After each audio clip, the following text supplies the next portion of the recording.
MTN's chief political reporter Mike Dennison has been examining the status of high-speed internet and cell phone service in rural Montana. And today, in the final segment of his three-part series, he looks at the debate over the sources of funding that are needed to deploy or improve access to these services for many Montanans. The cell phone tower out here is no profit center, but does that mean rural Montanans should have to go without that service? For those living in Montana's rural areas or smaller towns, access to modern telecom services is seen as a critical need.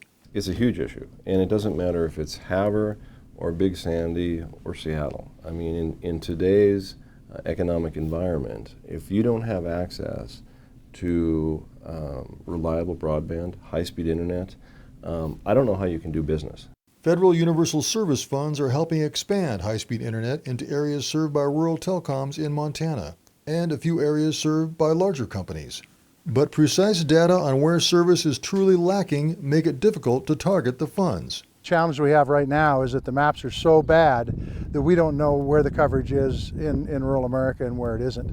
And when it comes to grants from the FCC, from the USDA, those maps are critically important. Tester is co-sponsoring a bill to attack that problem, but it's stalled in the Senate. He also says the federal government isn't exactly flush with cash right now. This country's running trillion-dollar deficits every year, so it's really hard to find the money. We've got to figure out ways where we prioritize our spending in this country, and broadband should be at the top of the list. If it isn't, we'll get left behind in the world economy we live.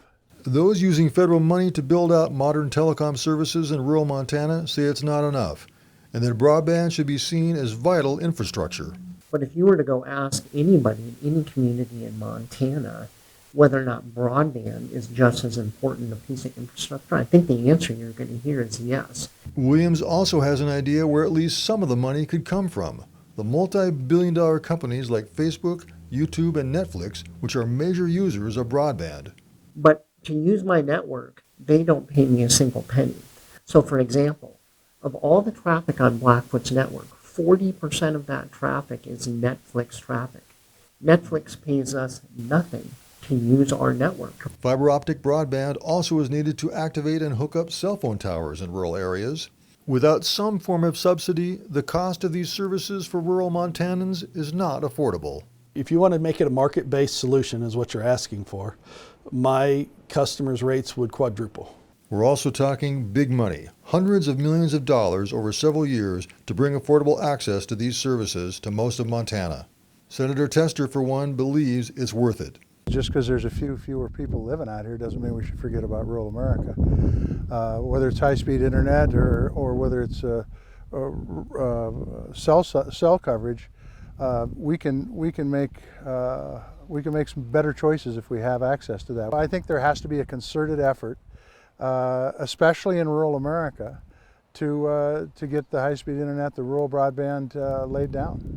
So the question becomes, will the money be there from somewhere so that rural Montana and rural America won't be left out in the communication wilderness?